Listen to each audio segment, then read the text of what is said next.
Order the June 15th Planning Committee meeting. I am Committee Chair Josh Schulman, and we'll start to my right here with Commissioner Fig Sanders for introductions. Good morning. I am Deborah Fig Sanders, St. Petersburg City Council. Vince Cox, Pinellas County. Jim Oliver, City of Seminole. And I'd also like to point out that we have Commissioner Jeff Gow, who's just a transit nut, and is sitting in on any committee meetings he can find. He just strolls into random committee meetings. Second item on the agenda is public comment. Do we have any There are comment? no public comments. Thank you. So we'll move on to item number 3, action item to approve the minutes. Is there a motion? I have a question. Or a Wait a minute. question? I would like to request, and I did state this at the board meeting, I don't think you were there. The May 19th meeting was held on a Thursday. And so hopefully the minutes will reflect that although I was absent, I can't miss a city council meeting to attend the planning meeting. So I don't know how the absence could be an excused absence or something designated for that, because we all do know that we remember what's written but not what was said. So I wanted to make a request that the minutes reflect the fact that I cannot miss a council meeting for planning. It's excused. So can we Yeah. change the minutes on that, please? Sure. Thank you. Yeah, so we just add like excused or, Yes. or even in parentheses afterwards, city council meeting or Yes. something like that. So someone looking at this 6 years from now will understand why, Right. why it was Right. missed. And we know there's plenty of folks that will, so thank you for that. So with that change. I make a motion to approve with that recommended addition to the minutes. Okay, and I'll second that motion. All right, all in favor? Aye. Motion passes unanimously, thank you. We will move on to our first informational item, which is the 2023 draft budget. Debbie, make it happen. They're putting me in charge of technology, which is really bad. Carlos is coming to set it up. So for the last several times I presented today, I couldn't get past the first slide, then all of a sudden I could, so let's see what happens on the plan.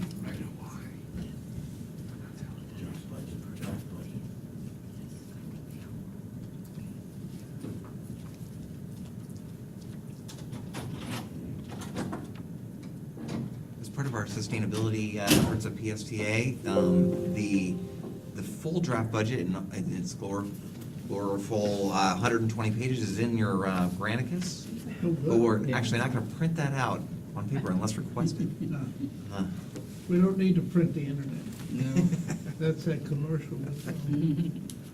So good morning, Chair and esteemed committee members. I'm very pleased today to have our Financial Planning and Analysis Group here today to talk about the fiscal '23 budget. We have our, as you know, highly motivated procurement director, and when I wrote my notes, I abbreviated it as HM, which I realized also stands for His Majesty. So, could go either way. We also have Nick Sagan, better known as the Wizard, and Kevin in the back, we've got over here. He's our newest member of the Financial Planning and Analysis team, and has done, all of them have done an extraordinary job in a very challenging budget environment. Now, what I'd like to do is take a look at this slide, and one of the best things about this slide is we are presenting a balanced budget of $111.6 million on the operating side. 10 years ago, it was $61 million. Now, this is our budget book from 10 years ago. This was our budget book for this year. It weighs an awful lot for me to hold up. And this year, when you get your budget book, it is going to be all digital. So we're making strides in all areas moving forward. In addition, we have our capital budget of $154.5 million. And I think what is important about this is it shows within that budget, when we talked a little bit of the details last month, and we'll talk about it again today, is PSTA continues to play a very pivotal role in leading the transit industry in sustainable public transportation. And with that, what I'd like to do is move forward to Al. You want me to click for you? Yes, ma'am. Okay. Okay. Okay. Good morning, Mr. Chair, Planning Committee members, Al Burns, your highly motivated procurement slash budget director. A year, and I'm new to the budget process, and I'll just say that I'm so honored and humbled that Brad and Debbie have allowed me to be part of this team and lead this team. When I reflect for a year ago, and we think about fuel, I say, wow. And I filled my car up last week, and it cost me $80 to fill up my vehicle. So just picture this: you have 210 buses that have, on average, 100-gallon fuel tank with fuel prices where they're at today. So you can imagine how the fiscal impact of the budget is. We talked a lot in the Finance Committee about, thanks to Commissioner Gao, talked about fuel and electric versus fossil fuels and et cetera. And Debbie mentioned in that meeting that right now the budget office is forecasting or budgeting $4 a gallon for diesel and $3.40 for unleaded. Debbie has tasked me to monitor, and we monitor daily, the diesel costs or the diesel fuel prices, and today I was trading at 4.3555. So we're monitoring that daily, and we're poised to lock as soon as Hillsborough County Area Regional Transit signs off on their contracts. With that, I'll turn it over to Nick. Thanks, Al. Our committee members, spreadsheet wizard here at your service. So in addition to the fuel costs, you all know our labor costs are going up, and that's twofold. The first is the union settlement, which now makes PSDA drivers have the highest wages in the state of Florida. And secondly, for some planned market-based increases to bring the balance of the administrative folks up to 100% market. As you know, our contracted services have also gone up. We talked about that a little bit earlier. With CareRide going out of business, we had to get a new vendor, and we had the new vendor, the new contract, but that came with new vehicles, but it also came at a cost. And that cost is not even including the cost of the fuel that we took the burden of. Al?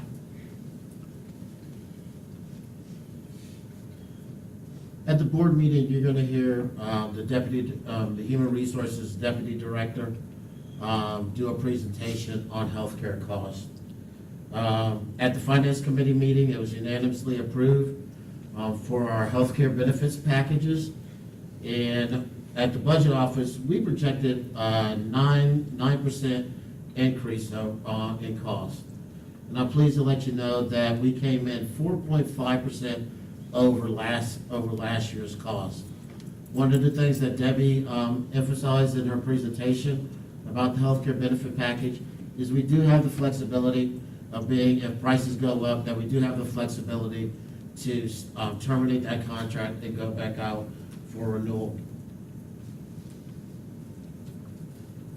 Anyone that knows me can tell you on the procurement team and staff in general, if you ask from a procurement perspective, what's the most important thing to Al? And I'll say keep the fleet moving. That's the most important thing, and that can't be done without parts. We've received escalation requests for various vendors from our parts.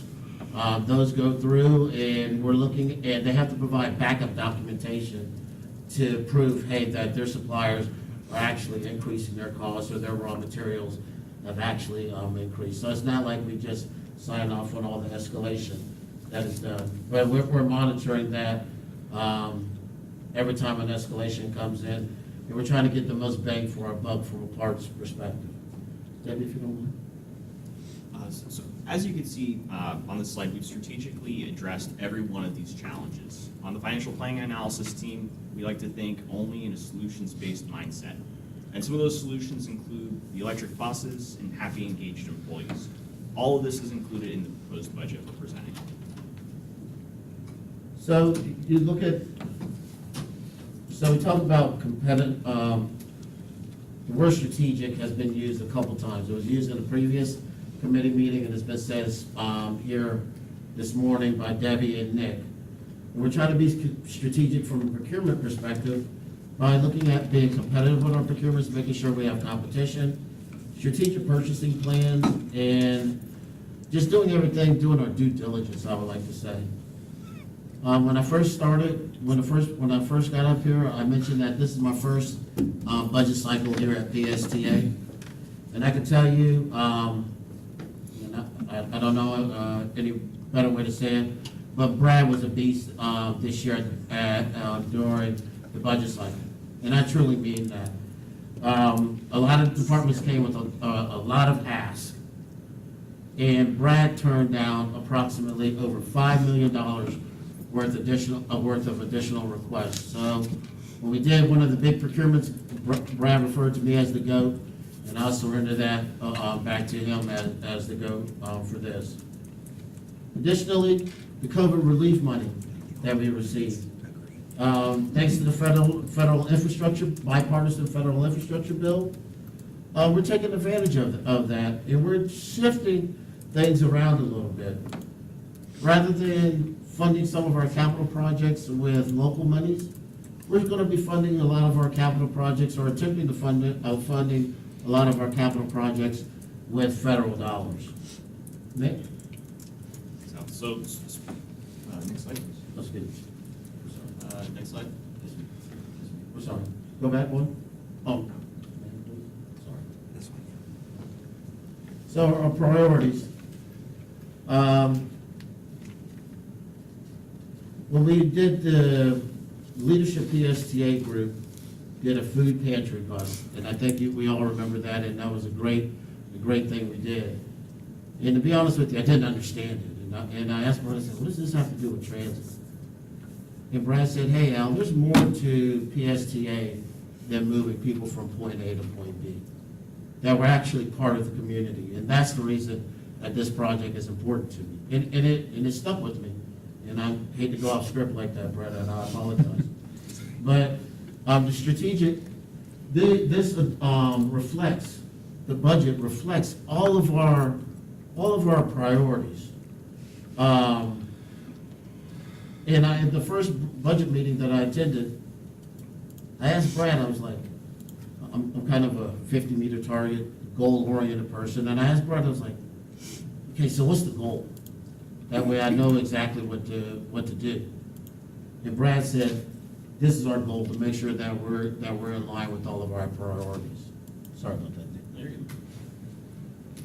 So speaking of our goals, we are confident in this proposed budget that we have the needed funding in place or programmed in the capital improvement plan to achieve ordering 60 zero-emission buses over the next 5 years.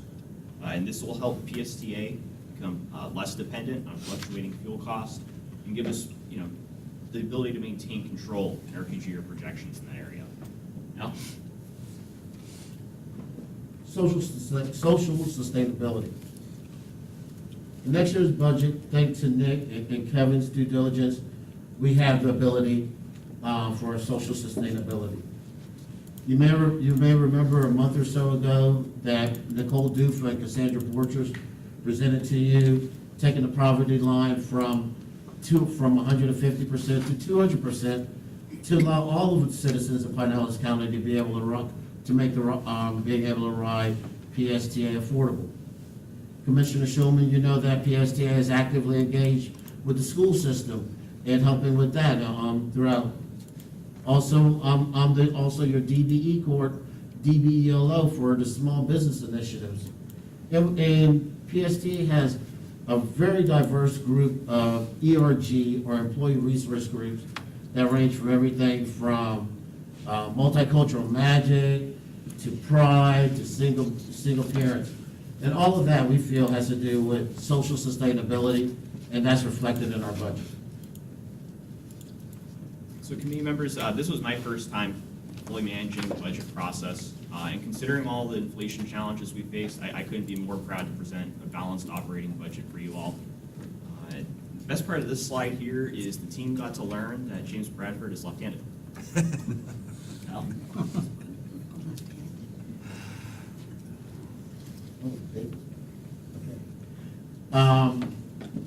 I hate to keep on bringing Brad into it, and I apologize, Mr. Chair. But Debbie and Brad, when I first came over to PSTA as a full-time employee leaving Hillsborough Area Regional Transit, where I was there for a long time. Brad told me, Al, the most important thing to me at this moment is BRT. So I was like, so that's the most important thing for me as well, so right, exactly. So we're so pleased to announce that in September of this year, that we're gonna be launching Sunrunner, Pinellas, Central Florida's first BRT line. There's a couple of calendar events that I'd ask you to take into consideration as we're moving forward. We're gonna be bringing to you in July, we're gonna be bringing to you the millage rate for approval. And that's important. Also, in September, we're gonna have 2 public hearings specific for budget. And those are gonna be in the evening, I think at 6 p.m. Correct, 6 p.m. in the evening. So those are some, if you can mark your calendars, those are some important dates, and I'm sure Rachel's gonna share with you. But I can tell you, this has been a great opportunity for myself. Nick has been a tremendous asset, and with Debbie's leadership, I couldn't be more happier and prouder to be up here. And Kevin, thank you so much for all your due diligence. Debbie? If anybody has any questions, please let us know. In your packet is a copy of the budget, and I always offer this up. If anybody has any questions, to say review it, because I know you'll be reading it every single night. But I'm happy to sit down on a one-to-one basis, or when you meet with Brad, to go over any questions you have. So, very pleased with having a balanced budget in a very challenging time, and we look balanced going forward for at least the next couple of years, so I'm happy for that as well. Are there any questions today? Commissioner Fix Sanders? I have a couple of questions and comments, so I think I will make my comments first. First of all, thank you so much for that presentation. It went smoothly, and of course, I learned something every time we do have a presentation, and I understand more and more how valuable us running an efficient transport system here in the city of, Pinellas County, but me specifically in the city of St. Petersburg is to our constituents. I am going to ask a request. On the slide where it says bad news, yes, I totally agree. Where inflation is bad news for us, it is a part of life. But the part that was exceptionally wonderful to me was to see that we're putting as much into our people, our employees, as we are to our contract services. When you look at contracted services, we're at 18.2%, but a total cost of inflation from our people costs, because of the contract negotiations and because of the healthcare costs. Yes, we know that they are going up, but as an organization, we have not failed to provide those services to our staff. Says a lot for PSTA. So to me, that is not bad news. To me, that is us still taking them into consideration and doing what it takes to make sure that we take care of our own.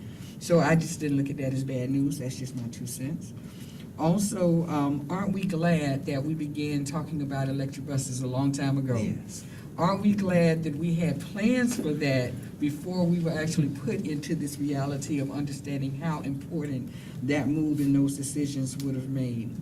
And to Mr. Burns, I want to say, when it comes down to the presentations that we have as a council member and understanding how important it is to be transparent, don't ever apologize for being transparent. As a board member, I need to know what we don't know. And I need to have, I don't want everything sugar-coated for me. I need to know the real. Because what I don't want to do is walk in a board meeting and have a room full of people that present facts to us that we did not have, that we knew ahead of time, that were in conflict to what we were told to understand. So for me, as a council member, Deborah Fix Sanders, I'm speaking for myself, I appreciate transparency. I appreciate people that make presentations that you can trust their word and the information that they're presenting. Maybe whether you agree with it or not, I need to know the truth. So I just wanted to make that statement. I'm so happy about the ERGs. Thank you for making sure that the employees take a full road of participation in what it is that we do for PSTA each day. Just knowing that we are family oriented, to me, says a lot about the organization. And second, can I go ahead and make the announcement about the September launch date for Sunrunner? Sure. I just want to make sure, because sometimes, we run out and we think we're sharing good news and we weren't supposed to share what we weren't supposed to share. So I just want to have it, stated for protocol that I wanted to make sure that I can share that information because I know I have a lot of people asking me, what is that? What is that about? When is it going to start? So I just want to make sure I can share that information. So those are my comments. Thank you, Chair. Our plan actually is to officially announce the day. This presentation is going to be in September of 2022, and then at the board meeting in 2 weeks, we'll. Announce the date. Okay. Yep. That works for me. Thank you so much. Thank you. Any additional comments, questions? No? Well, you've given us a lot of homework. Thank you for your efforts in putting this together. We very well may have questions as we work through it. And Debbie, as always, I appreciate the extension of the invitation to sit down and get into the weeds on some of these things if need be. And I guess, Debbie, you're still up, so we're gonna move on to the federal funding, federal formula funding split between it's Brad and Debbie, or Yeah. Brad hogs the whole thing. I'm his wing woman, Okay. if there is such a thing. Oh, yeah, I keep forgetting how to do it, so I'll let him do it. And it doesn't like the first, I've come to the conclusion, it doesn't like the first slide. Okay. The clicker, you have to move the first slide manually. You have to go back to the PowerPoint presentation when using the mouse. It's If you're on the Zoom screen, then you're clicking in the wrong spot. So you have to go back to, you're in the wrong software. That's why when you do the first slide, it then you're on the PowerPoint, and so it knows what you're doing. Oh, That's my guess, because that's what happened.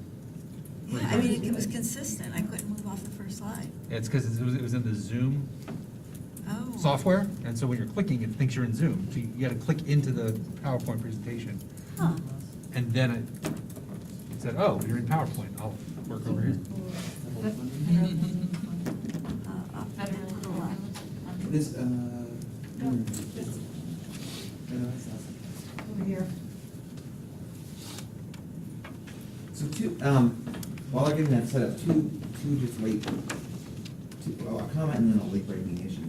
One, Commissioner Fix Sanders, you're exactly right on the employees. That's a good news investment in our workforce.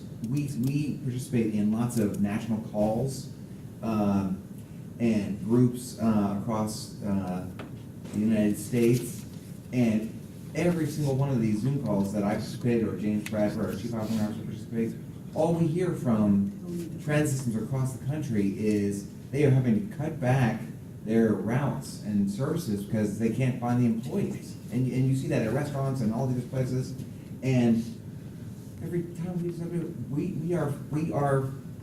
we're good. We're flush with employees. We have the largest class in our history of new operators, new hires right now, and it's paying off. That's a great investment. And the greatest thing is that we were able to bring in the budget to be a balanced budget, even with that growing cost. So that's positive. Now, some bad news. I just got some texts. Well, Greg Bracken, who was here at the Finance Committee, he came and whispered. He's down there now. There was a major accident of a car. I guess ran the red light down on Central Avenue and ran into a Central Avenue trolley bus, and then somehow ricocheted over and hit some parked cars near downtown St. Pete. And Evan Morey was texting me. He thinks there might be a fatality. I don't know exactly what's going on, but just FYI on that. Well, we're very nice bus operators too. It's our operator. No, I don't know, I'm just saying, I know the operator involved, very nice operator. Not that Oh, we don't okay. have any Okay. that aren't nice, but that one's Okay, I nice. haven't heard that. Okay, switching gears a little.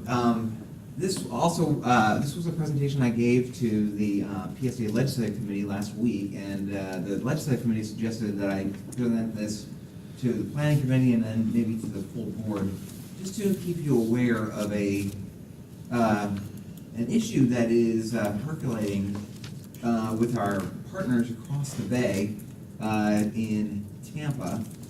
The folks at HART have requested, the HART board has requested that we change the way in which we split up the federal funding that comes to the Tampa Bay region between PST, mostly between PST and HART, to give more money to Hillsborough, HART, and less money to Pinellas. This is a political discussion. It's being raised by the elected officials in Hillsborough County, and so I think it was appropriate to get all of the PSTA board is to be aware of it. The HART board, the HART organization has gotten their lobbyists in Tallahassee and in DC to try to notify the governor and the Florida DOT. I heard earlier this week, and then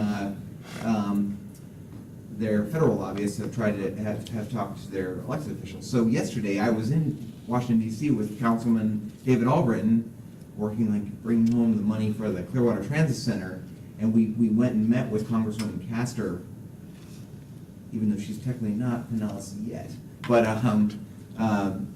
just to make her, and I showed her this exact same presentation, and to make her aware. And she was very appreciative for this information. So, almost all of PSA's capital program is funded by the federal government.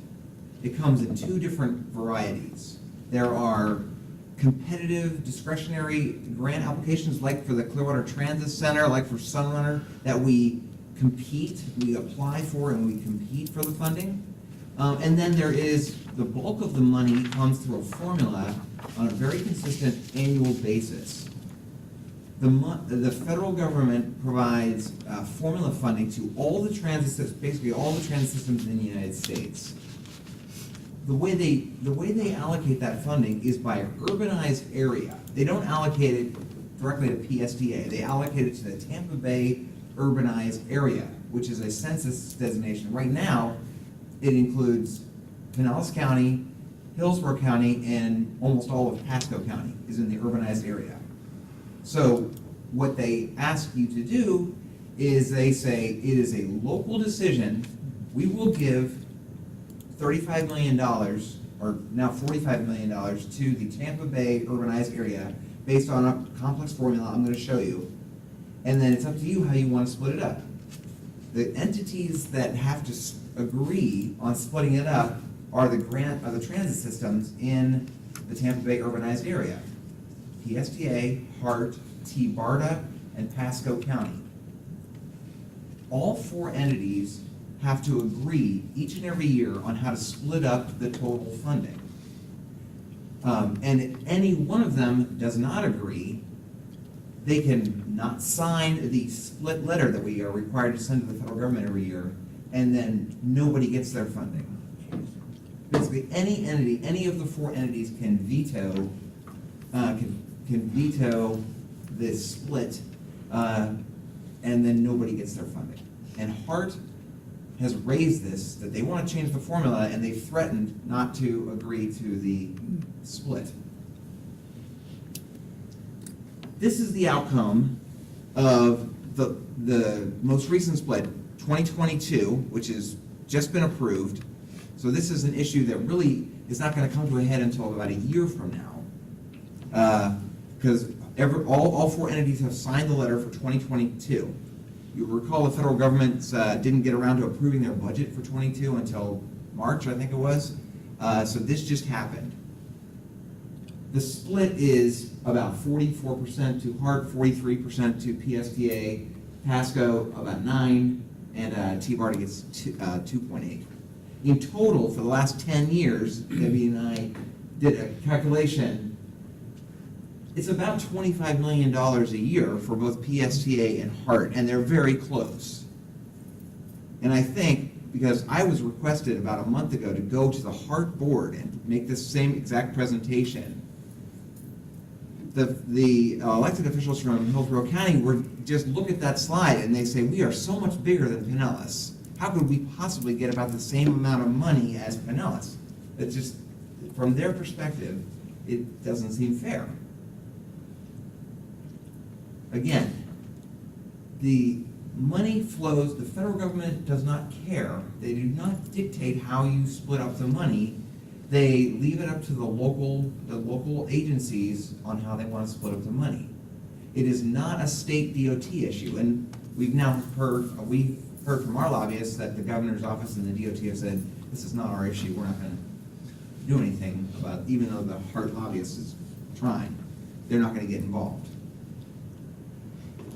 The way that the Tampa Bay area has split up the funding is stayed the same for 20-plus years. Long before I even got here, it was split up in the same way.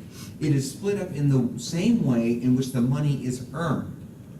The way that the federal government calculates the formula is exactly the way that we calculate the formula for PSTA, HART, TBARDA, and PASCO. Down at the bottom here is sort of some detail on the way the formula works. And again, this is the way in which the federal government calculates how much money to send to the Tampa Bay area, and then it's the exact same formula that we use locally on how much TBARDA gets, and PASCO, and PSBA, and HART. There are essentially 5 different parts of the formula. It's complicated. The biggest weight is sort of the size of transit system that you have. Larger transit systems get more money because they need more money to replace buses, buy electric buses, things like that. New York City gets the most because they have the largest transit system in the United States. The way the formula works that out is by vehicle miles, the number of miles that our buses travel. PSTA has about a third larger system than HART does. We have more buses, we have more riders, we carry about a third more miles. Population is part of the formula, but it's a lesser value than the miles. Of course, Hillsborough has a more population. Population density is a component of the formula. And of course, Pinellas is the densest populated county in Florida. This is one of the items that the Hillsborough County Commissioners felt was unfair. Well, of course, but why is population density in the formula, Brad? They asked me. And I said, well, it's part of this demand feature. More dense areas demand more transit, demand transportation options other than driving in cars.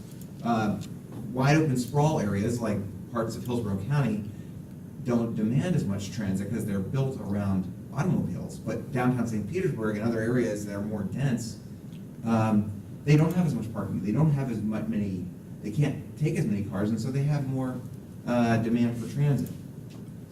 The formula is a compromise, of course, like everything's that are approved by Congress. This was approved in 1982 and hasn't changed since. It's kind of a blend of supply, the bigger transit systems get more money, and demand, the greater population or population density, demand for transit, that component is in there too. There is a study, let me just finish this slide then, yeah. I'm not gonna interrupt you, I'm still in the drinking from a fire hose phase, in terms of being on this board. So I looked at the glossary on page 160 of the budget, the acronyms, but I don't remember seeing SOGR. Okay, thank you. SOGR, and I won't interrupt again. I apologize for that. I apologize for including that acronym in it. What I meant there was, and I thought to myself, coming up with something better. State of good repair. That is like a federal phrase. They talk about the need to maintain your assets on a state of good repair. Okay. So it's things like replacing your buses on time, replacing your facilities on time, keeping your system up is recognized by the formula to allocate the funding so that the larger systems get more money than the smaller systems do to try to maintain their system. That's what I meant by that. It's kind of the opposite. It's like the supply versus the demand. So, wait, there have been studies of ways in which urbanized areas across the United States allocate these funding. There was a study done back in 2014 by a National Academy of Sciences group, just a survey of all the cities in the United States and how they allocate their funding. 2/3 do it exactly the way the Tampa Bay area does it. 2/3 of all cities do it just like we do. They take the federal formula and they apply it locally. Again, they don't have to do this, but they choose to do it. The federal government knows if most cities do it, follow their lead, and so they, in the Federal Register every year, they publish unit values. So that unit values that you can just copy and paste into your own local formula. For every mile that you drive, you get this amount of money. And then they make it easy for you. Almost all of the larger transit systems use the same kind of, larger metro areas use the same kind of formula. Especially those that do not have some kind of regional MPO. There's really only one large city that I could find that doesn't use this formula. It's the San Francisco Bay Area. They don't use this, the federal government's formula. They use they have a regional MPO. And all the different transit systems in the San Francisco area, which includes Oakland and San Francisco and BART and all these, they have to turn in project requests, kind of like the Ford Pinellas does. You know, you put in requests and then that board decides on the allocation of funds. In Florida, we don't have any regional MPOs. There's no place. So every city in Florida does it the way we do it, where they just allocate it based on the federal formula. If that makes sense. So I finished my presentations to the Heart Board with this slide, noting that just recently, with the approval of the bipartisan infrastructure bill by the federal government, the overall formula funding went up for everybody by 30%, almost a third increase for all of us, T-Barda, Pasco, Hillsborough, and Pinellas. The 2020 census will now further enhance some of the formula elements that benefit Hillsborough, where there's more population growth over there than in Pinellas. Just a reminder that it's all four entities have to agree, and they have agreed with really no fanfare until recently on the split for FTA to release the funds. Otherwise, there's a risk of holding up the funds and delaying it. I pointed out to Congresswoman Castor yesterday that this is a political discussion, because when I presented this and I pointed out that it's not about the money, it's about the split, because everybody's amount just went up by 30%, and yet Hillsborough didn't really care about that. They want to have more than Pinellas. I don't know what they can really do. Right? Again, any of the four can say no if they demand a change in the formula, that the Pinellas number goes down, or the Pasco number goes down, or T-Barda number. It's very likely that one of those entities is going to say no to a change in the formula. So maybe this is just a lot of talk, but you never know. You know, I don't know exactly what's going to happen. I know that they really want to push this discussion and have a discussion on coming up with a new formula. I just don't know what that would be. So I just wanted to make the planning committee and then maybe the full PSDA board aware of this looming thing. If you sit on, I don't think any of you sit on T-Barda, or if you sit on Ford Pinellas, this may come up in some kind of regional discussion. We'll just see. We're good for now. The next time this might come up was about a year from now, in 2023, or in fiscal year 2023. Okay. Are there any questions? You mentioned, which of course it is, it's a political discussion. Is there any movement on the part of Hillsborough County to involve their legislators in doing anything formalized about this to try to get something done at the state level? Well, we were called by the Florida DOT earlier this week, or wait, last week. That yes, that they have a lobbyist up in Tallahassee, and that they reached out to the governor's office, and then the governor's office reached out to the DOT office, and the DOT, so what we've heard, so I called our lobbyist just to make them aware. And what we've heard is that the central office in Tallahassee took a look at this, and they quickly realized this is a federal issue, this has nothing to do with them, and they kind of turned them down for now. I don't know what other avenues they might have. Yep, Brad, we know what happened with AFT over in, Hillsborough, and where's that at right now? No, I know there's been discussion over there that they're gonna try again to get, local funding, but, do you have any idea where that's at, and does that have any kind of impact on why they're doing this? And frankly, they got more money than PSDA did anyway, so, Can you go back to that? not a whole lot, but. Can you go back to that slide with the PSTA, Hart, and what we each got? Yeah, it's Yes. number 2. So, Well, Okay. yeah, I believe the Hillsborough County is going to have a ballot initiative this coming November to sort of redo what happened in 2018 Right. again. Right. If they were to receive additional funding, no doubt they would be able to add bus service with that funding, and their miles would go up, and yes, they would be able to restore, or they would be able to grow their system, which I know that they do want to do. The issue that Pinellas has a third larger system now, it wasn't always the case. We were about even for many years. Hart has had to cut back. You've probably seen over the last several years, they've reduced their service. Mhm. So now we're bigger than them. Right, right, but there's still a pot of money there, is there not?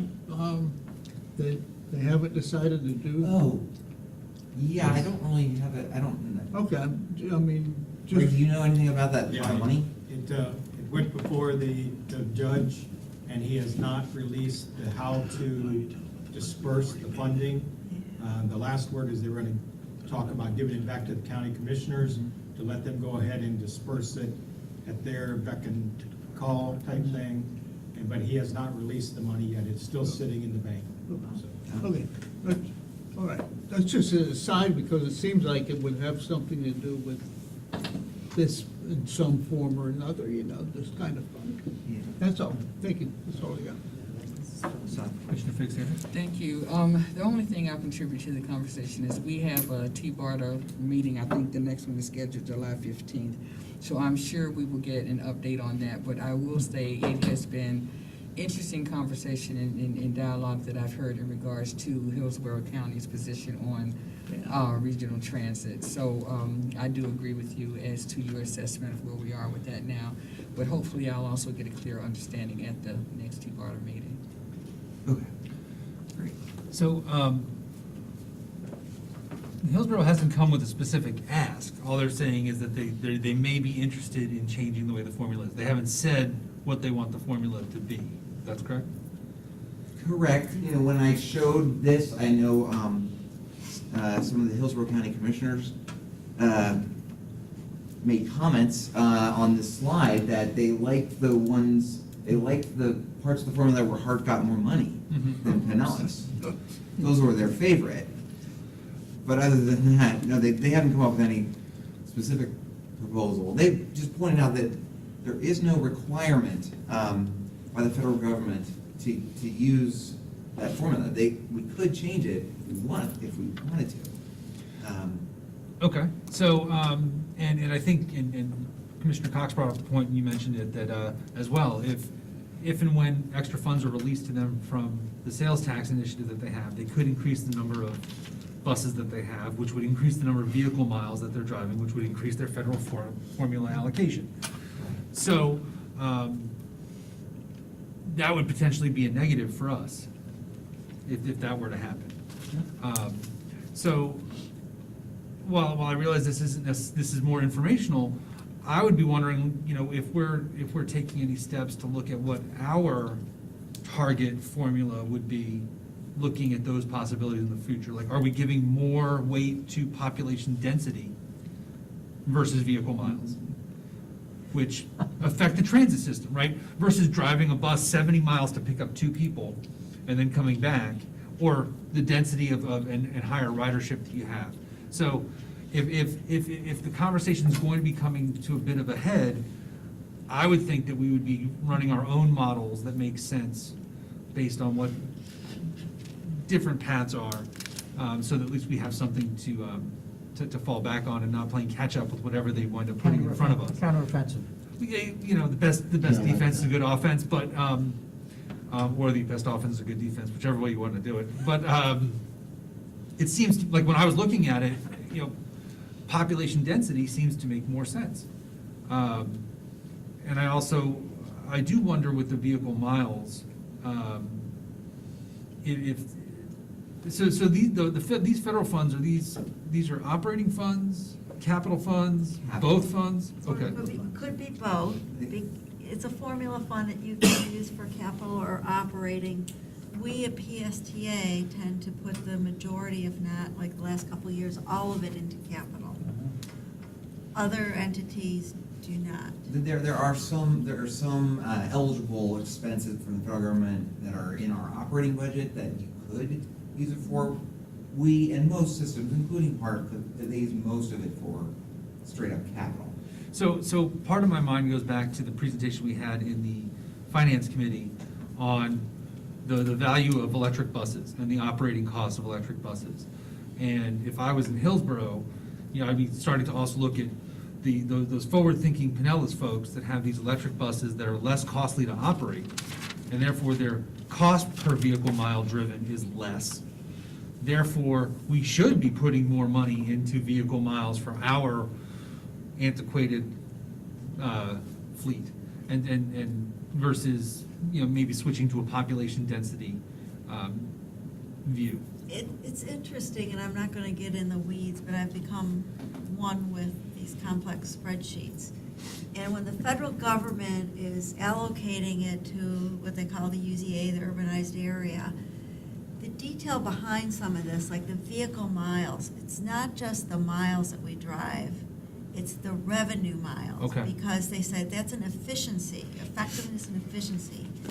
So if you're running a lot of what we call deadhead miles where you're not picking up people, you're not being efficient or effective. So they look at that. Part of the formula is also bring in your operating costs. So if you're, as you know, you've heard us talk about when we benchmark ourselves against other transit agencies, we're one of the most cost-effective transit agencies in the country. So they're giving rewards for being, not just running willy-nilly with your miles, but being revenue miles, because revenue miles generates revenue, whether it's advertising, fare box, etc.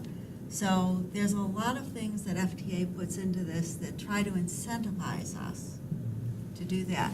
By the same token, they call them consolation prizes. The population, like the low income, Hillsborough has more low income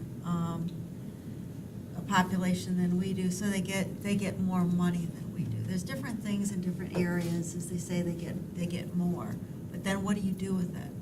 So it balances each other. I think, it may not have changed since 1982, but it's clear when you get in the weeds the thought process that went into it to try to make it as fair as possible by FTA. Well, and I generally agree. I also think that the way the federal government works, to have something that hasn't changed in 40 years, probably means it was a pretty good fit. I mean, the federal government likes to tinker on things all the time. One of our legislative items that the legislative committee recommends PSTA board approves every year, one of our federal legislative priorities, we are advocating, and we're not the only transit system that's doing this, is advocating for updating the formula to allow TNC miles Yes. to yes, count. Thank you. Because they don't count. taxi miles, because it was the thing, the formula was created in 1982 and hasn't been updated. Taxi miles count, but TNCs weren't invented back then. And now, as we were showing on the finance committee, we're carrying 15,000 rides on Uber and Lyft every month that are not counted. So down the road for those miles, it affects this formula a little bit. Okay. But I am not very optimistic that the federal government's gonna get around to changing the formula anytime soon, because it's so hard when, just like Congress, this thing is, anyone can basically veto it. When this was first presented, Pasco County has had quite a bit of turnover in their transit leadership recently. And I think this was presented to the new person they promoted or hired on like his first day on the job. And he just flipped out. He's like, what, you're talking about changing my money? I can't possibly approve any change. One of the Hillsborough County commissioners, board members, did kind of make a comment at the end of my presentation and said, well, it matters whether we want to have a regional food fight on this or not. They made that comment, because that's kind of like, there's no real way. The CEO of HART did point out that my last bullet here, my very positive apple pie bullet, keep advocating so everybody gets more money. Let's all work together. It's just not true. It is not true. If we change the formula, there's going to be people that get more money and people that get less money. Well, those people are gonna be getting more money, right? Because you said the Right, pie's that's getting right. bigger by 30, so everyone's still getting more, but they're not gonna get 30, they're not gonna get the full allocation of. Right. Okay. Right. So what you're saying is, we're gonna let Pasco County take the lead on going no, so we can remain neutral and very Switzerland-like.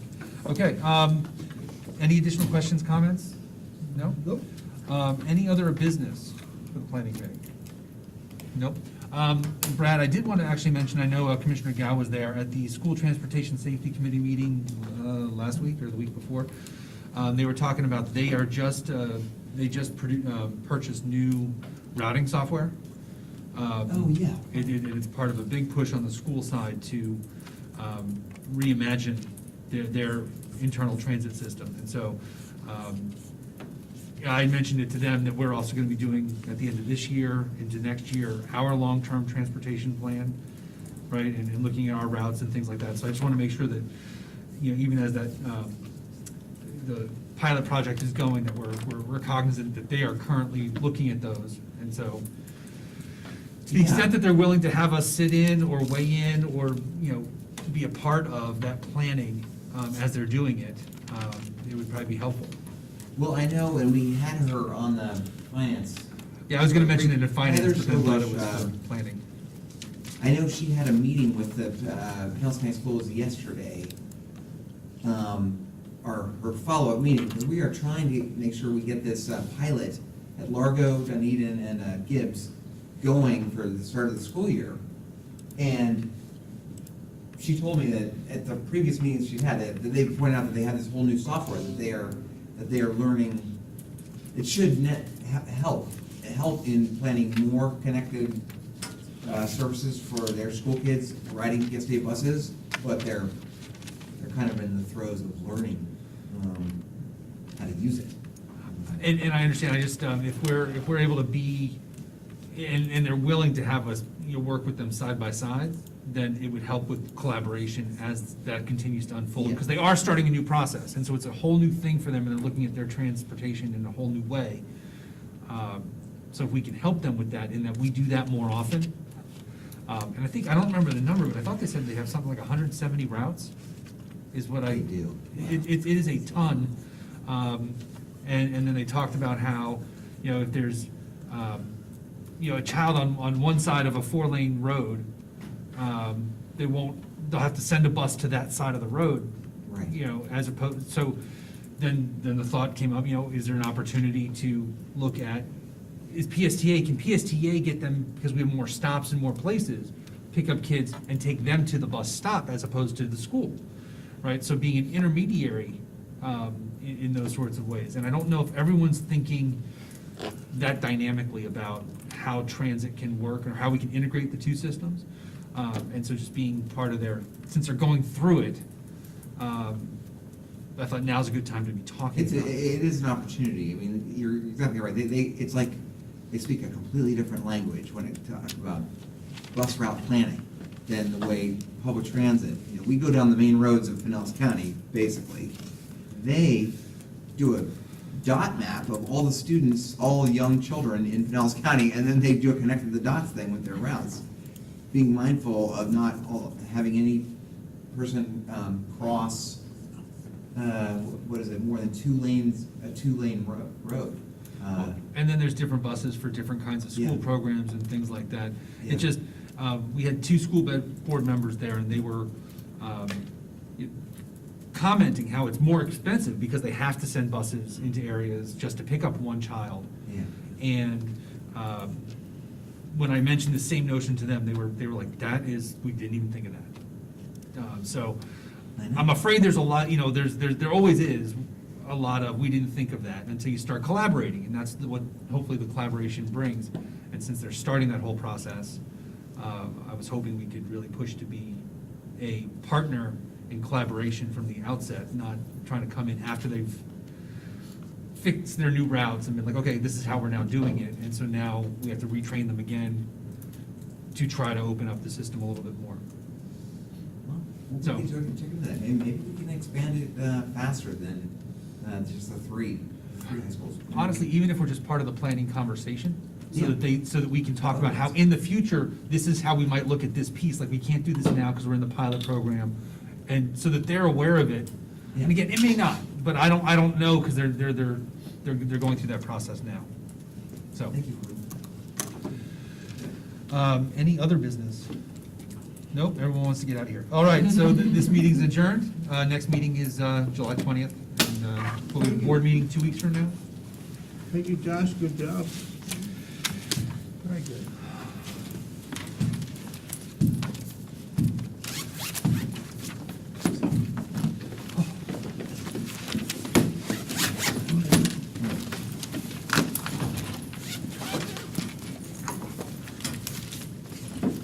Called orthostatic hypotension.